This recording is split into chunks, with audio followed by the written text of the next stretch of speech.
Hello students, class 12th biology.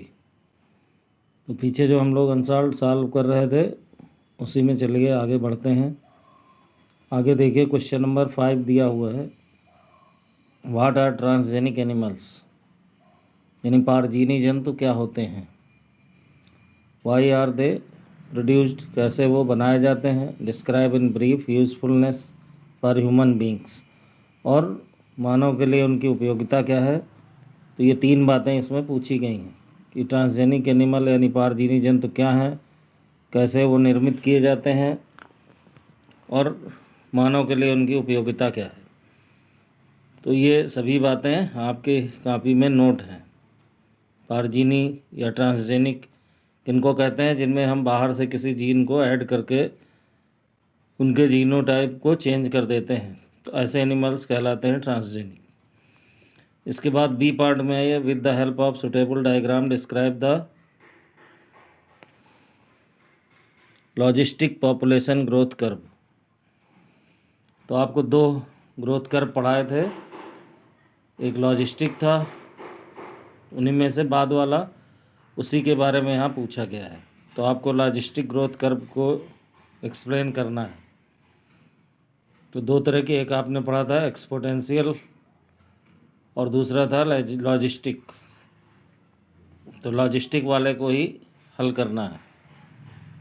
इसके बाद third है, why does ozone hole form over Antarctica. इस question को काट दीजिए, ये अब आपके रिसेंट सिलेबस में नहीं है।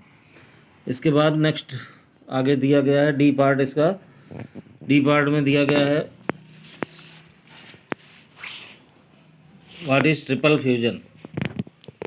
तो ट्रिपल फ्यूजन क्या है, इसके बारे में आपको पढ़ना है। Where does he it takes place, और ये कहाँ पाया जाता है। Name nuclei involve in triple fusion.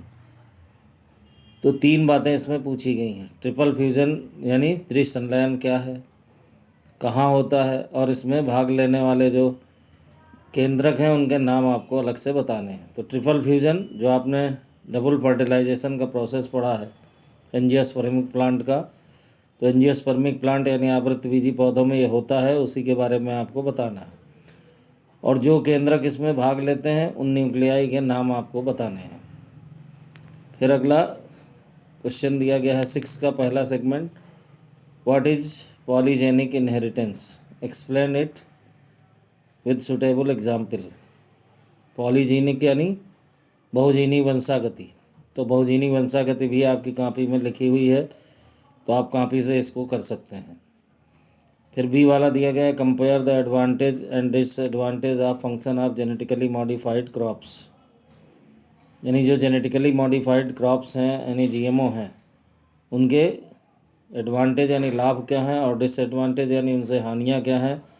इन दोनों का एक कंपैरिजन अलग अलग देना है। पहले हमें एडवांटेज यानी लाभ बताने हैं और फिर डिसएडवांटेज बताने हैं यानी हानियाँ बतानी हैं। तो जो जीएमओ आपने पढ़ा था बायोटेक्नोलॉजी वाले चैप्टर में, उसी से जुड़ा हुआ ये क्वेश्चन है, इसको भी आप कर लेंगे। फिर इसका जो अगला पार्ट दिया गया है, if a marine fish is placed in fresh water from fresh water aquarium the fish will able to survive, why or why not. अगर एक मैराइन यानी समुद्री मछली है, उसको कह रहे हैं फ्रेश वाटर एक्वेरियम, यानी जो जिसमें हम मछली पालन करते हैं घरों में, जो एक्वेरियम रखते हैं उसमें फ्रेश वाटर होता है। तो ये कह रहे हैं कि अगर हम एक मैराइन फिश यानी समुद्री मछली को एक्वेरियम के फ्रेश वाटर में डाल दें तो क्या होगा, फिश वो सरवाइव कर पाएगी या नहीं, यानी वो उसमें जीवित रहेगी या नहीं रहेगी। तो जो भी सुटेबल आंसर है वो आपको यहाँ क्लियर करना है। अब मैराइन फिश यानी सी वाटर में रहने वाली होगी, तो वो वहाँ के लिए एडजस्टेबल होती है, यानी वहाँ के लिए अनुकूलित है। अब अगर हम उसे फ्रेश वाटर में डाल देंगे तो फ्रेश वाटर में डालने पर क्या होगा, उसकी बॉडी का ऑस्मोटिक एटमॉस्फेयर चेंज हो जाएगा, यानी जो परासरणीयता है उसकी वो बदल जाएगी। तो वहाँ पर वो सी वाटर में रहती है यानी हाई कंसंट्रेशन के वाटर में, तो उसकी बॉडी का कंसंट्रेशन भी हाई रहता है। अब अगर हम उसको मैराइन फिश को उठाकर फ्रेश वाटर में डाल देंगे तो फ्रेश वाटर में कंसंट्रेशन लो हो जाएगा। तो फ्रेश वाटर का कंसंट्रेशन लो होगा, उसकी बॉडी का कंसंट्रेशन जो अंदर बॉडी फ्लूइड है वो हाई होगा।